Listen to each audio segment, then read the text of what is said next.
नमस्कार, जय हिंद, जय भारत। यह चेहरा किसी पहचान की मोहताज नहीं। नाम है आर्यन खान और पहचान है सुपरस्टार शाहरुख खान का बेटा। ऐस मौज की जिंदगी जीने वाला आर्यन इन दिनों एनसीबी की गिरफ्त में है।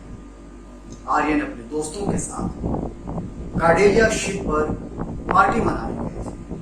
मुंबई से गोवा जा रहे थे, लेकिन वो गोवा पहुंच पाए उसके पहले ही एनसीबी ने उन्हें रंगे हाथ गिरफ्तार कर लिया। पहले हिरासत में लिया गया, उनसे पूछताछ की गई और फिर आखिरकार उन्हें गिरफ्तार कर लिया। एनसीबी ने आर्यन को एनडीपीएस एक्ट की अलग अलग धाराओं में गिरफ्तार किया है।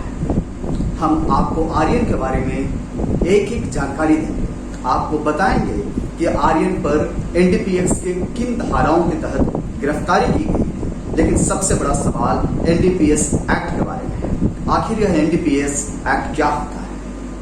नमस्कार, मेरा नाम है नीरज शर्मा और आप देख रहे हैं न्यूज रिसर्च सेंटर। जैसा कि आपको पता है कि न्यूज रिसर्च सेंटर में हम उन मुद्दों की चर्चा करते हैं जो आपके जिंदगी से डायरेक्ट या इनडायरेक्ट तौर पर जुड़ा होता है, जिसकी जानकारी आपके लिए बेहद अहम होती है और जिसका असर आपकी जिंदगी पर होता है। आपने आईपीसी सुना है, आपने अलग अलग लॉ के दूसरे प्रोविजन सुने होंगे, लेकिन सवाल है कि ये एनडीपीएस क्या है, यह किस मर्ज की दवा है और कहां से एनडीपीएस नाम आया।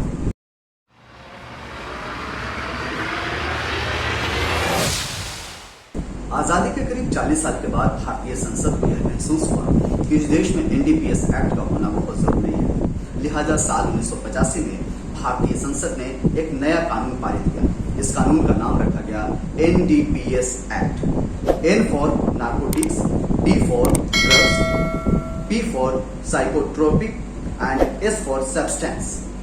Narcotics, drugs, psychotropic substance act इस कानून को नाम दिया गया। नार्कोटिक्स का सीधा मतलब नींद से है और साइकोट्रोपिक का सीधा मतलब उन पदार्थों से है जो आपके दिमाग पर सीधा असर डालता है।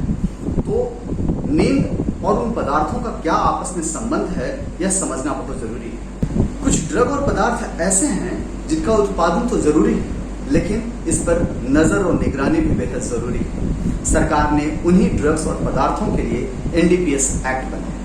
एनडीपीएस एक्ट बना करके सरकार एक सीमा तक उन सामानों को की निगरानी करती है, साथ साथ नियंत्रित भी करती है। एनडीपीएस एक्ट में उन्हीं सामानों को शामिल किया गया। 1985 में जब एनडीपीएस एक्ट को बनाया गया तो उसके बाद इसमें बदलाव की जरूरत महसूस हुई। बार बार इसको अमेंड किया गया। सरकार ने अब तक 3 बार एनडीपीएस एक्ट में बदलाव किया है। 1988 में पहली बार बदलाव किया गया, उसके बाद बारी 2001 की आई और फिर 2014 में भी एनडीपीएस एक्ट में बड़ा बदलाव किया गया। अब सवाल है कि एनडीपीएस एक्ट तो बन गया, लेकिन एनडीपीएस एक्ट में कौन कौन से पदार्थ को शामिल किया गया है? एनडीपीएस मतलब नार्कोटिक्स के तहत इसमें चरस, गांजा, अफीम, मफीन, इस तरह के सामान को, नशीले सामान को शामिल किया गया है।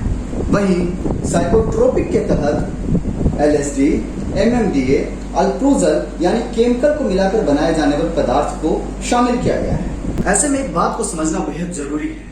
एनडीपीएस एक्ट की धारा 41 और 42 दो ऐसी धाराएं हैं जिसकी जानकारी हर शख्स को होना चाहिए।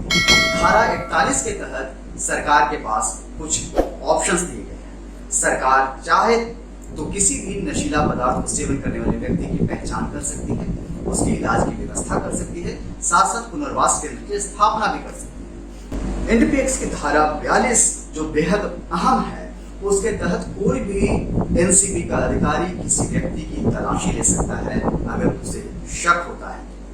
दूसरी बात, उसे गिरफ्तार भी किया जा सकता है और तीसरी बात, उसके पास से जब्त नशीले सामान को जब्त किया जा सकता है।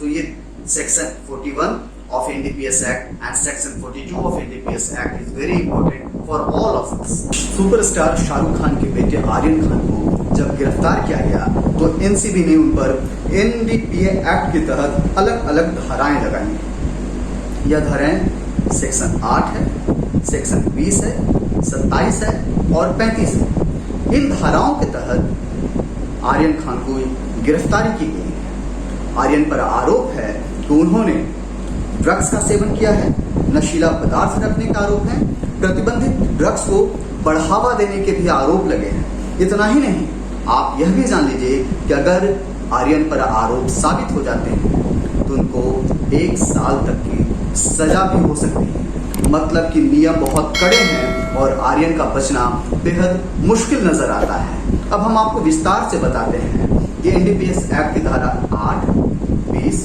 27 और 35 क्या कहती है। एनडीपीएस एक्ट का सेक्शन 8 कहता है कि जानबूझकर ऐसा कोई नशीला पदार्थ खरीदना या उसका इस्तेमाल करना जो इस कानून का उल्लंघन हो तो वह सेक्शन 8 के तहत होता है। रिकवर हुए ड्रग्स के आधार पर इसमें केस दर्ज किया जाता है। सेक्शन 20 कहता है कि आर्यन के मामले में जब्त किए गए चरस की मात्रा एनडीपीएस एक्ट के तहत स्मॉल कैटेगरी में आती है। इस सेक्शन में अधिकतम सजा 6 महीने या 10,000 रुपए का जुर्माना या दोनों हो सकता है। सेक्शन 27 यह कहता है कि यह धारा प्रतिबंधित ड्रग्स के सेवन पर लगती है। इसमें अधिकतम 1 साल की सजा का प्रावधान है। वहीं सेक्शन 35 यानी 35 इस सेक्शन में यह तय होता है कि ड्रग्स रखने वाले आरोपी की मानसिक हालत, मंशा क्या थी। आरोपी को साबित करना होता है उसकी मंशा उद्देश्य कानून का उल्लंघन करना नहीं था, उसे जानकारी नहीं थी कि उसके पास रखा नशीला पदार्थ प्रतिबंधित है या नहीं।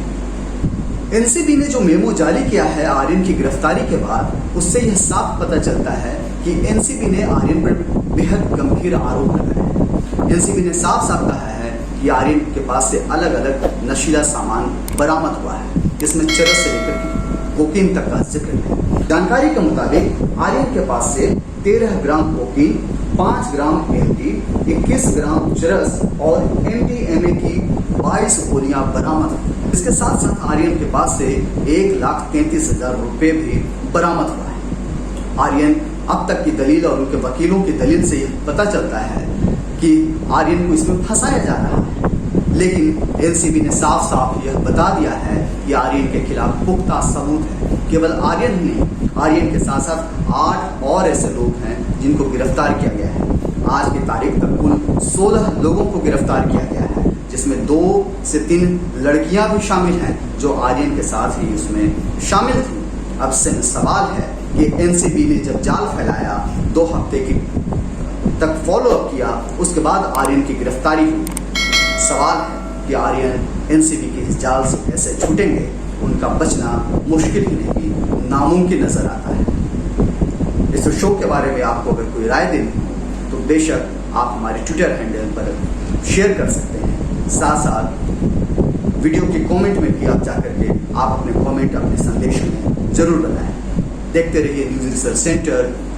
मेरा नाम है नीरज शर्मा। जय हिंद, जय भारत, नमस्कार।